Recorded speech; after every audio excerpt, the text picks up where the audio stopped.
नमस्कार, स्वागत है आपका उज्जवल जी के चैनल पर और मैं हूँ सीमा शर्मा। आज हम राजस्थान में जनपद काल के विषय में बात करने वाले हैं। जो जनपद काल था उसका जो समय था वो था 300 ईसा पूर्व से लेकर और 300 ईस्वी तक। कहाँ पर? राजस्थान में।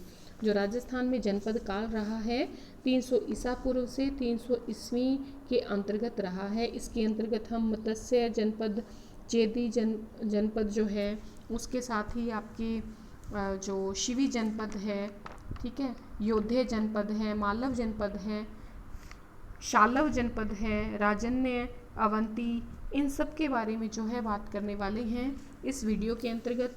अगर आपको वीडियो पसंद आती है तो प्लीज़ लाइक और शेयर करना बिल्कुल भी न भूलें। देखिए, अगर आप चैनल पर नए हैं तो उज्जवल जी के चैनल को सब्सक्राइब कर लें और पास के बेल आइकन को प्रेस कर लें ताकि नई वीडियो की नोटिफिकेशन आपको समय रहते मिलती रहे। तो चलिए पढ़ना शुरू करते हैं। एक छोटी सी गुजारिश है। देखिए, अगर आप रीट की तैयारी कर रहे हैं तो प्लीज़ उज्जवल जीके की प्लेलिस्ट में चले जाएं और वहाँ पर आप रीट की तैयारी कर सकते हैं। तो चलिए पढ़ना शुरू करते हैं। राजस्थान में जनपद काल।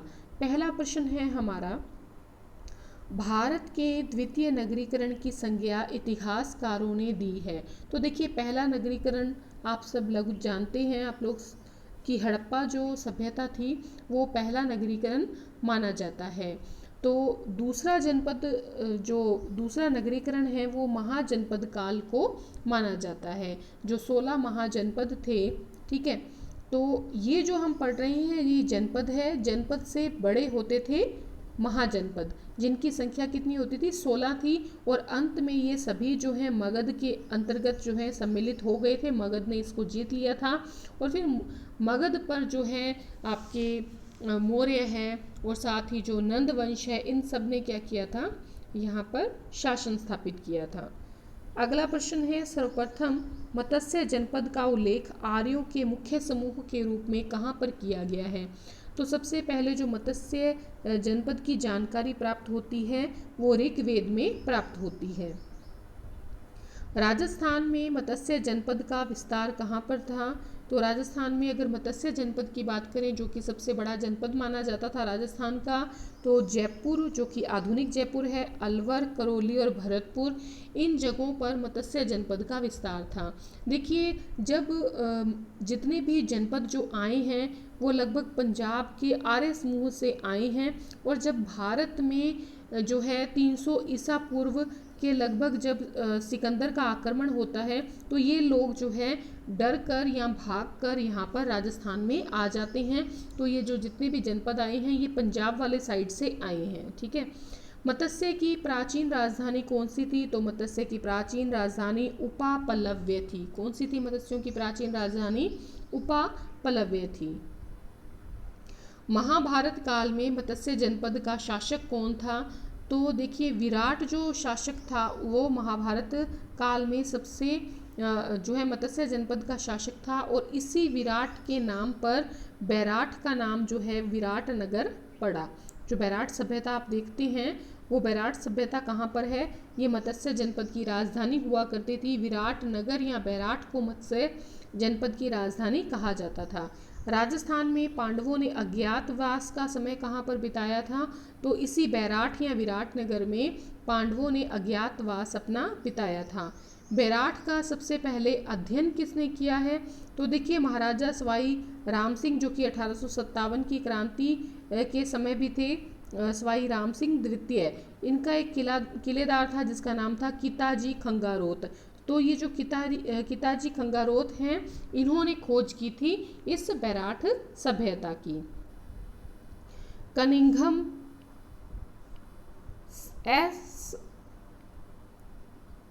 SACL कार्लाइल, डॉक्टर भंडारकर और राय बहादुर दयाराम साहनी का संबंध किससे है? तो देखिए, इसी मत्स्य जनपद से इनका संबंध है, या बैराठ कह लीजिए, इससे संबंध है। देखिए, 20वीं शताब्दी में तो जो है 20वीं शताब्दी के पूर्वार्ध में तो जो है इन्होंने यहाँ पर खोज की है। कनिंघम और कार्लाइल जो है इन्होंने 19वीं शताब्दी का जो उत्तरार्ध था वहाँ उस टाइम पे यहाँ पर उत्खनन किया है। और जो दयाराम साहनी जी हैं इन्होंने 1936 में उत्खनन किया है। ठीक है, तो मत्स्य जो जनपद में या फिर बैराठ का उत्खनन जो किया है वो कनिंघम और कार्लाइल ने 19वीं शताब्दी के उत्तरार्ध में किया है, भंडारकर ने 20वीं शताब्दी के पूर्वार्ध में किया है और राय बहादुर दयाराम साहनी जी ने 1936 में किया है। किसका? बैराठ का उत्खनन। मत्स्य जनपद में शासन था, तो देखिए वहाँ पर जो शासन था वो गणतंत्रात्मक नहीं था, राजतंत्रात्मक था। ठीक है। कथक शैली के जनक मिहिर का संबंध किससे है? तो इनकी पैदाइश यहीं पर हुई थी, मत्स्य जनपद में। ठीक है। ईसा पूर्व दूसरी सदस्य में, ईसा पूर्व जो दूसरी सदी है उसमें मत्स्य जनपद में यहाँ पर ये पैदा हुए थे। मत्स्य जनपद की हार हुई, तो मत्स्य जनपद की जो हार हुई है वो किससे हुई है? वो चेदी जनपद से हुई है। देखिए मत्स्य चेदी से हार जाता है और बाद में चेदी जो है वो मगध से हार जाता है और मगध में मिला लिया जाता है। शिवी जाति का सबसे पहले उल्लेख प्राप्त होता है। शिवी जाति का सबसे पहले जो है ऋग्वेद में उल्लेख जो है वो प्राप्त होता है। कहा जाता है कि ये जो शिवी थे, शिवी जाति थी, इसको जो राजा सुदास जो हैं, जिनको आप सब जानते हैं, ऋग्वेद में नाम आता है सुदास राजा का, जिसने 10 राजाओं के समूह को पराजित किया था। इस सुदास ने शिवी जाति जो है इसको पराजित किया था। शिवी जनपद कहाँ पर था? तो शिवी जनपद था भीलवाड़ा और चित्तौड़गढ़ में। कहाँ पर था शिवी जनपद? तो चित्तौड़गढ़ और भीलवाड़ा में जो है स्थित था शिवी जनपद। महाभारत में शिवी जनपद को क्या कहा गया है? उशीनर कहा गया है। पाणिनि ने उशीनर का किस नाम से उल्लेख किया है? बाहिक जनपद के नाम से उशीनर, या फिर आप कह सकते हैं इसको शिवी जनपद का उल्लेख किया है।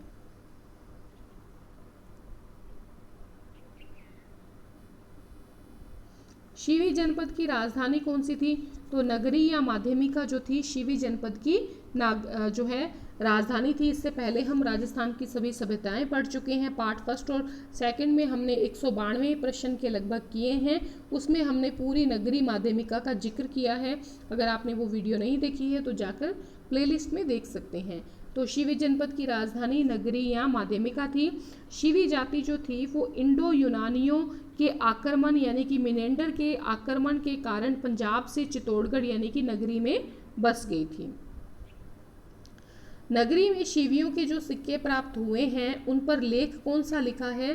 तो उसमें ये काफ़ी इंपॉर्टेंट है प्रश्न आपके लिए, मोस्ट इम्पॉर्टेंट, क्योंकि ये प्रश्न आरएस में पूछा गया है। नगरी में शिवियों के जो सिक्के प्राप्त हुए हैं उस पर लिखा है मध्यमिकाई शिवी जनपद से, यानी कि जो माध्यमिका है वो शिवी जनपद की क्या है? राजधानी है, यानी कि नगरी कह ले, माध्यमिका कह ले।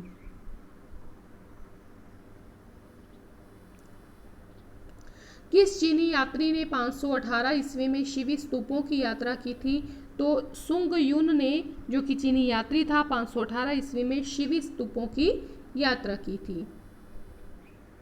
दक्षिण राजस्थान का वह स्थान जो प्राचीन भारत में भागवत धर्म का प्राचीनतम उदाहरण है, कौन सा है? तो देखिए दक्षिण राजस्थान का जो माध्यमिका स्थान था, माध्यमिका स्थान में भी एक थी नारायण वाटिका, जहाँ पर कृष्ण की और बलराम की पूजा की जाती थी। तो यहाँ पर भागवत जो धर्म है उसका प्राचीनतम उदाहरण मिलता है दक्षिण राजस्थान में। प्राचीन भारत में माध्यमिका जो थी इसका प्राचीनतम उदाहरण है। यहाँ पर नारायण वाटिका में कृष्ण और बलराम की पूजा के अवशेष मिलते हैं। शिवी जनपद पर किस शासकों का अधिकार रहा? तो शिवी जनपद पर सबसे पहले कुषाणों का अधिकार रहा। ठीक है, उसके बाद में शक क्षत्रप नहपान ने यहाँ पर अधिकार कर लिया, फिर सातवाहनों ने अधिकार किया, उसके पश्चात शक शासक रुद्रदामन का यहाँ पर अधिकार रहा। उसके पश्चात गुप्त साम्राज्य के जो चंद्रगुप्त द्वितीय थे इन्होंने यहाँ पर 200 सालों तक शासन किया और अंत में शिवी जनपद किस में सम्मिलित हो गया? गुप्त साम्राज्य में सम्मिलित हो गया। नगरीय माध्यमिका की जो खोज है वो सबसे पहले किसने की है? नगरीय माध्यमिका चित्तौड़ भी जिसको कह देते हैं, उसकी खोज किसने की है? तो खोज की है कार्लाइल ने। किसने की है? कार्लाइल ने। देखिए कार्लाइल का जो पूरा नाम है वो है SCL कार्लाइल। 1872 में इन्होंने क्या किया था? नगरी की खोज की थी। बाद में 1919 से लेकर 1920 तक यहाँ पर उत्खनन का काम डॉक्टर भंडारकर ने किया, और उसके बाद 1962 जो है यहाँ पर NR बनर्जी जो थे उन्होंने यहाँ पर उत्खनन का कार्य किया है। तो सबसे पहले खोज की है कार्लाइल ने 1872 में, उसके बाद 1919 से 20 में भंडारकर ने यहाँ पर जो है उत्खनन कार्य किया, और 1962 में NR बनर्जी ने यहाँ पर उत्खनन कार्य जो है वो किया है। मालव जनपद कहाँ पर स्थित था? तो मालव जनपद जो है वो टोंक में स्थित था। देखिए ईसा से 325 साल पहले रावी और जो चिनाब नदियां हैं उसके किनारे यानी कि पंजाब में मालव जो जाति है वो रहा करती थी, और सिकंदर का जब भारत में आक्रमण होता है तो ये भाग कर कहाँ पर आ जाते हैं? टोंक में आ जाते हैं। मालव नगर की राजधानी थी करकोट नगर थी। कौन सी थी? करकोट नगर।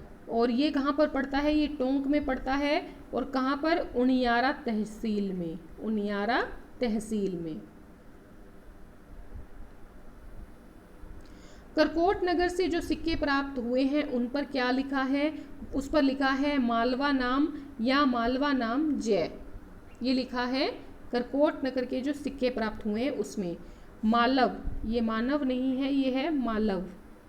मालव जनपद था, तो मालव जनपद जो है यहाँ पर गणतंत्र व्यवस्था थी, गणतंत्रात्मक व्यवस्था थी, और इनके जो सिक्के हैं वो किस नाम से चला करते थे?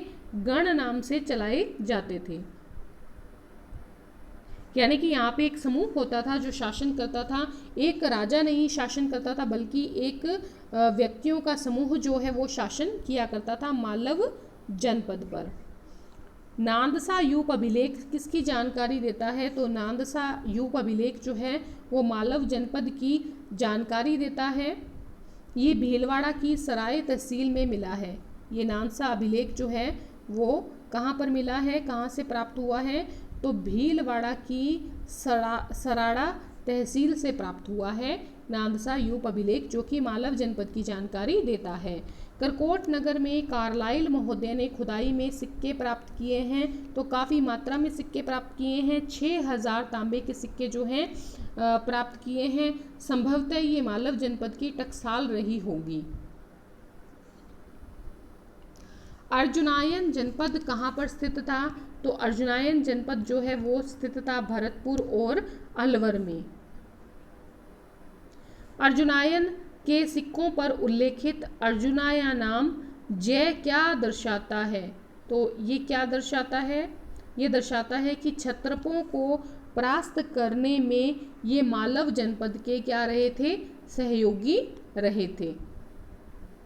ठीक है, मालव जनपद के सहयोगी रहे थे क्षत्रपों को परास्त करने में, क्योंकि देखिए जो मालवों के सिक्के हैं उन पर लिखा है मालवा नाम जय, तो इससे पता लगता है कि मालव और अर्जुनायन ने मिलकर क्षत्रपों को हराया था।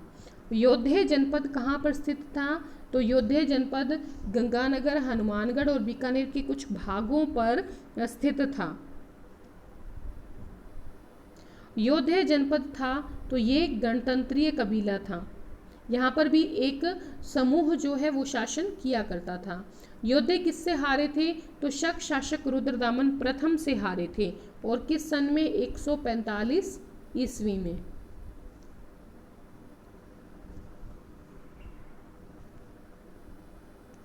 उत्तरी राजस्थान की कुषाण शक्ति को किसने नष्ट किया था? तो इसी योधे जनपद ने उत्तरी राजस्थान की कुषाण शक्ति को नष्ट किया था।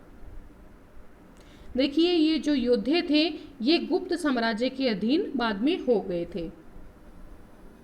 योद्धियों की मुद्रा पर क्या अंकित था? योद्धे गणस्य जय। महाभारत के अनुसार शाल्वों की राजधानी कौन सी थी? शाल्वों की राजधानी थी मृतिकावती। शालव जनपद कहाँ पर स्थित था? तो अलवर में मत्स्य जनपद के निकट ही शालव जनपद जो है वो स्थित था। इनकी राजधानी मृतिकावती थी। राजन्य जनपद कहाँ पर स्थित था? राजन्य भरतपुर में स्थित था। शालव अलवर में स्थित था। ठीक है, चेदी भी अलवर में स्थित था। चेदी जनपद कहाँ पर स्थित था? अलवर में। राजन्य था भरतपुर में। अवंती जनपद स्थित था। अवंती जनपद जो था वो उदयपुर और चित्तौड़गढ़ में स्थित था। राजस्थान में योधे, मालव, अर्जुनायन व शिवी जनपदों ने सिक्के चलाए। कौन से सिक्के चलाए? तो इन सभी ने तांबे के सिक्के चलाए थे। और किस लिपि में चलाए थे? तो ब्राह्मी लिपि में चलाए थे।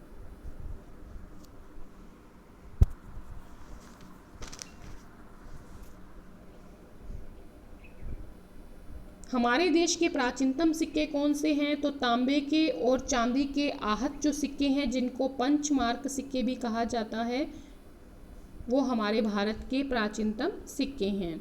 शिवी जनपद के सर्वाधिक सिक्के कहाँ से मिले हैं? चित्तौड़ के पास बेड़च नदी के किनारे मिले हैं। ये गोल हैं और ये तांबे के बने हुए हैं। और इन पर क्या लिखा है? इन पर लिखा है मज्झी मिकाय जनपदस, ये लिखा है शिवी जनपदस। ठीक है, शिवी जनपदस ये लिखा है शिवी जनपदों के सिक्कों पर। मज्झी मिकाय शिवी जनपदस है। तांबे के हैं, गोल हैं, चित्तौड़ के पास बेड़च नदी के किनारे मिले हैं। योधे सिक्कों पर अंकन था, एक तो कार्तिक के भगवान का और एक देवी षष्ठी का। अंतिम प्रश्न है, मालव जनपद के सिक्के मिले हैं, तो ये नगर टोंक में मिले हैं। ये गोल भी मिले हैं, चौकोर भी मिले हैं, आयताकार भी मिले हैं। तो इस प्रकार से हमारे महत्वपूर्ण 44 प्रश्नोत्तर जो हैं वो यहीं समाप्त होते हैं। अगर आपको वीडियो समझ में आई है और पसंद आई है तो लाइक करें, शेयर करें अपने मित्रों में। धन्यवाद।